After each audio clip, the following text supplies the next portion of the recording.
On the 11th of January 1928, Thomas Hardy died at his home in Dorset. He was 87. Author of Tess of the D'Urbervilles, Far from the Madding Crowd, and Jude the Obscure, he was one of the giants of English literature. And immediately after his last breath, the arguments began. Should he rest in a tiny Dorset churchyard next to his first wife, or in Westminster Abbey among the greats? The answer: both. And that's where things get very strange indeed. Hardy was born in 1840 in a thatched cottage. At first, the midwife set him aside. She thought he had been born dead, when suddenly they heard a cry. He was alive! He grew up amongst fields and folklore.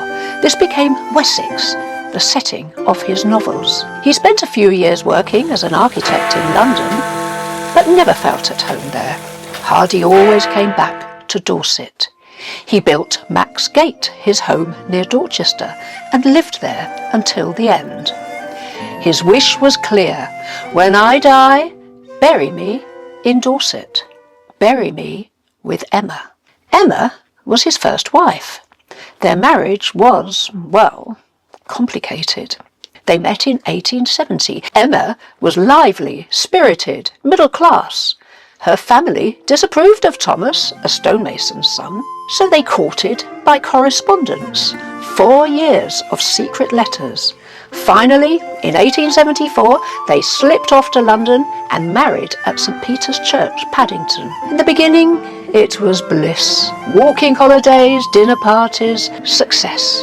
Hardy's career soared, but 25 years later, things soured. No children, bitter rows, different religious attitudes, different worlds. Emma accused him of loving his fictional women more than her. She loathed his family. He grew ever colder. Eventually, she moved into the attic. They lived apart under the same roof, silent, frosty, strange. When Hardy rejected a knighthood, but later accepted the Order of Merit, Emma was livid. Why?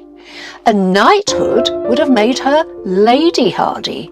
The order gave her nothing. But the locals teased her as Lady Emma anyway, for all her airs and graces. She never got the joke. Then came Jude the Obscure. The critics howled. One bishop burned it. Booksellers banned it. It was nicknamed Jude the Obscene, but the public devoured it. And Emma was furious. He hadn't let her read it before publication, and she was humiliated. In November 1912, Emma fell ill. Hardy was writing in his study when the maid rushed in. By the time he reached her attic room, she was unconscious. Moments later, she died. And it was then that Hardy's world collapsed. He had her coffin laid at the foot of his bed for 3 nights. Then he found her diaries, including one manuscript which described all the things I hate about my husband. Hardy was crushed with guilt. He poured it into verse. Over 2 years, he wrote 150 poems of love, regret, and sorrow. Critics still call them his greatest work. He never wrote another novel. But Hardy wasn't alone during this time. Florence Dugdale had been orbiting him for years. She was 26, he was 65. She admired his writing. He fell in love with her. When Emma died, Florence thought she'd won. But instead of marrying her, Hardy haunted Emma's grave, wrote Emma poems, obsessed over Emma's ghost. Florence later snapped, "All he writes is to Emma, Emma, Emma." Still, in 1914, she did become his wife. But she always felt like the usurper. And Hardy never stopped promising, "When my time comes, bury me with Emma." On the 11th of January 1928, Hardy died of a heart attack. Florence and his family prepared to bury him in the local churchyard at Stinsford with Emma. But London roared back. Hardy was too big for Dorset. He belonged to Poets' Corner. The Prime Minister, Stanley Baldwin, demanded it. Even the King and Prince of Wales sent condolences. In the end, the family gave in. But there was one more stumbling block. No one had checked with Westminster Abbey first. No can do, they said. We're full up. We've got over 3,000 bodies. There's no room for any more. But eventually they conceded. OK, we've got a small hole just big enough for a box of cremated ashes. But the vicar of Stinsford insisted. At least his heart must stay in Dorset. So the surgeon cut out his heart, wrapped it in a towel, slipped it into a biscuit tin, and here comes the legend. That night, as the tin sat on the mantelpiece, a cat jumped up and knocked it down. The heart tumbled out, and the cat ate it. Some even say the cat was killed, cooked, and buried in Hardy's place. Why else, they whispered, was the casket so heavy? Fact? Folklore? Who knows? But it's one story that refuses to die.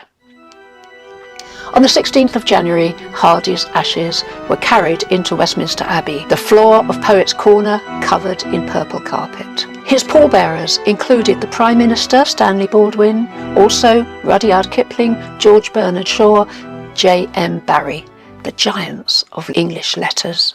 His urn was lowered near Dickens and Chaucer. Hardy joined the immortals, and in Dorset, Hardy's heart was buried in Emma's grave. The inscription still reads, "Here lies the heart of Thomas Hardy. His ashes rest in Poets' Corner, Westminster Abbey." Divided in life between London and Dorset, he was divided also in death. As for Florence, she died 9 years later and was buried in the same grave as Emma and Hardy's heart.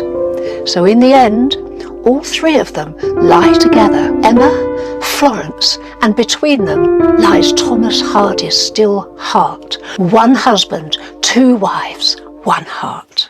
A love story, a tragedy, and the strangest burial in English literary history. I do hope you enjoyed this bizarre tale of Thomas Hardy's double burial. If you did, please like and subscribe to my channel, Scandalous London. And for now, till next time, bye.